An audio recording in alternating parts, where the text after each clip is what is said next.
guests are going to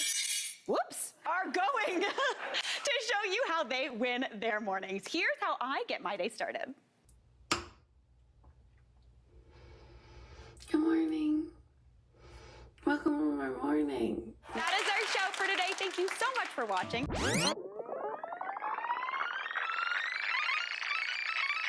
We're doing it.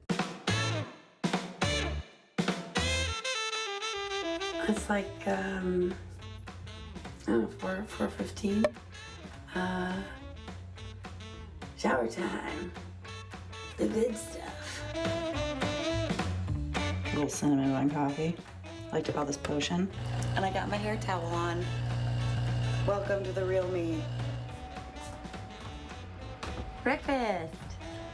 Ooh, what do we got? Delicious. Mmm.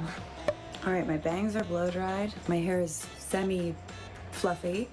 I got my coffee. So now it's time to go through my recipe for the day and just go through the script. Make some tweaks and stuff and just get ready so I know what I'm saying. It's gonna be good.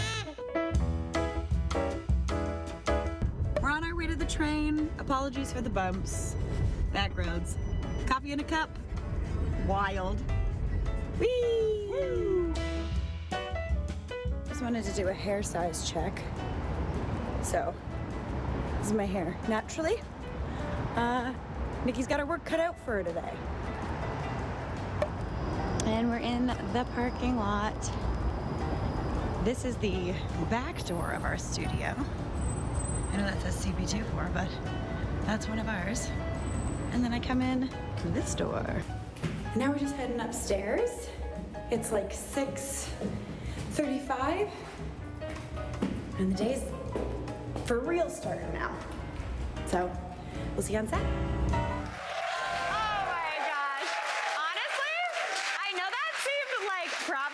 I love getting up early, and I know that's wild, but it really starts my day off, and then I get to come hang out with you lovely people and all these lovely people.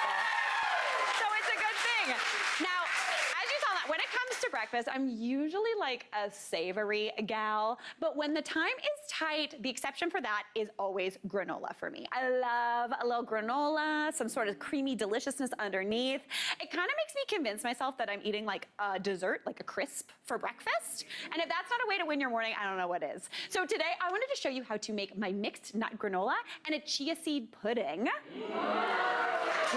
the perfect breakfast, super tasty and awesome. So I'm gonna get started on the granola. Now granola is one of my favorite things to make. Anytime I've got like a pantry full of just random healthy stuff, I like to make a granola and just pop it all together, bake it off. You got crispy, perfect for just snacking out of the jar. Wonderful for breakfast in the morning. So the first thing we obviously need is some oats. So I need about 2.5 cups of rolled oats. Now I'm using large flake oats because they are the least processed. Oats kind of get steamed and then they get rolled, and that's how they get nice and flat. The only type of oat you don't want to use for granola is like a steel cut oat because those are chewy and crunchy.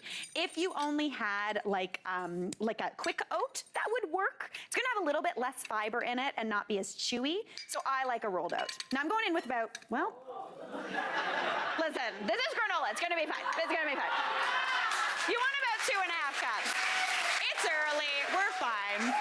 About 2.5 cups of that oatmeal is perfect. We're gonna call that 2.5, it's gonna be fine. Now into there, I'm gonna add in nuts. I like a lot of stuff in my oatmeal because we call it treasures in our house, and that's the stuff you're hunting for.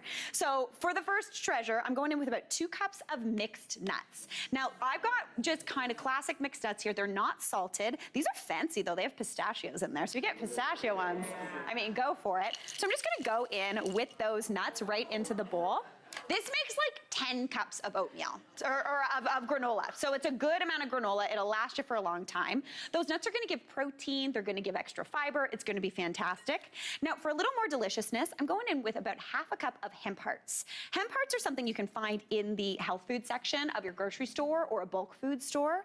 They've got a lot of fiber. They've got protein. They're really, really tasty. So about 1/2 cup of those go in. As you can tell, I pretended I was gonna measure, but I'm not. because that's not how I do with my granola.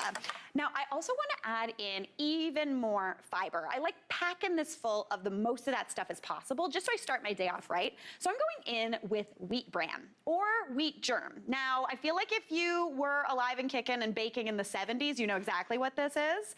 This stuff is actually the stuff that's taken off of the wheat kernel before they make like white flour. So this is all fiber, really, really good for you. I'm going in with about, I'm going to say, half a cup of that. That's going to give you a nice nutty toastiness as well. It's going to be great.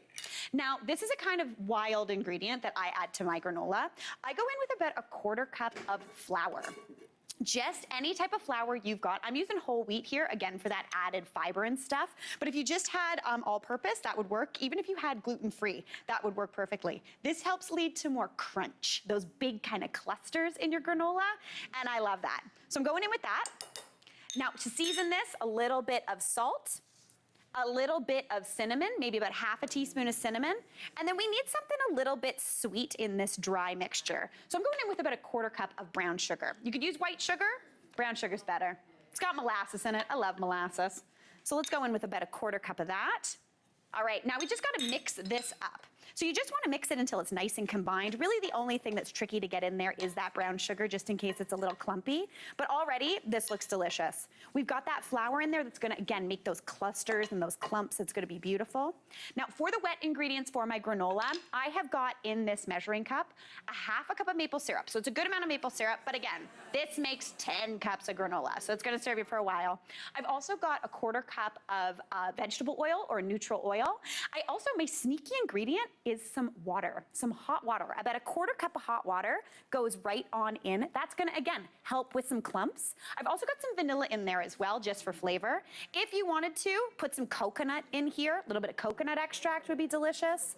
Any sort of extract you wanna throw in. If you've got, again, if you've been baking, you got that coconut, maybe you've got some dried fruit, anything like that, you can feel free to pop it in.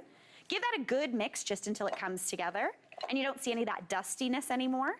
And then I'm just gonna transfer this onto a greased baking sheet. You could also use a piece of parchment paper if you're feeling it, but just dump that right on out. Looking beautiful. Oh my gosh, I'm very excited about this. Listen, we were cooking this up yesterday in the studio and it smelled so good in here. So just spread that out nice and flat. I'm gonna pop that into a 300-degree oven. That needs about 50 minutes to an hour just to get golden brown. If you want extra clumpy granola, don't stir it. It's gonna get more golden around the edge, but it's gonna be absolutely perfect. Once that timer is up, turn the oven off and set another timer for 15 minutes. That's gonna lead to more crispness. Then you end up with something that looks like this. Like, out of control tasty. Now, super duper quickly, I'm gonna show you how to make chia seed pudding. Chia seed pudding is so simple to put together. Basically, all you need is 2.5 cups of milk. I'm going in with coconut milk, just a can. Now, that doesn't quite reach 2.5 cups. So what I'm gonna do here is add a bit of water just to come up to that 2.5 cup marks, if I got enough water. Nope, I don't, that's okay, we got it. It's gonna be fine, we're gonna come out in the wash. Add that right on into a mason jar or any sort of like storage kind of container. If you wanted to, you could do this with dairy milk, you could do it with almond milk, anything you're thinking of. Now into there, we got those chia seeds. Chia seeds are seeds. They're really healthy, full of delicious nutrients. So I'm going in with a half a cup plus 2 tablespoons, but honestly, since I had less than 2.5 cups of milk, I'm just going in with half a cup. Sweeten that up with a little bit of maple syrup. And then you can add in some cinnamon, you could add in some salt, pop a lid on there, give that a good shake, stick that in the fridge for about 2 hours, give it another shake, and then leave it for about 8 hours. And you end up with something that started like this, that now looks like this. So it's essentially a pudding.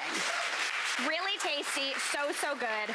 Now to serve this up, my favorite thing to do is I've got some raspberries. You know the fruit in the bottom yogurt situation? What I do is get just plain fresh raspberries, mash them up with a little bit of orange zest in there, pop them into a jar, looking beautiful. Then you get that wonderful chia seed pudding that is thick and creamy. Pop that on in. Prep these in advance, and then right before you are about to dig in, get some of that delicious granola and just scatter it right on top.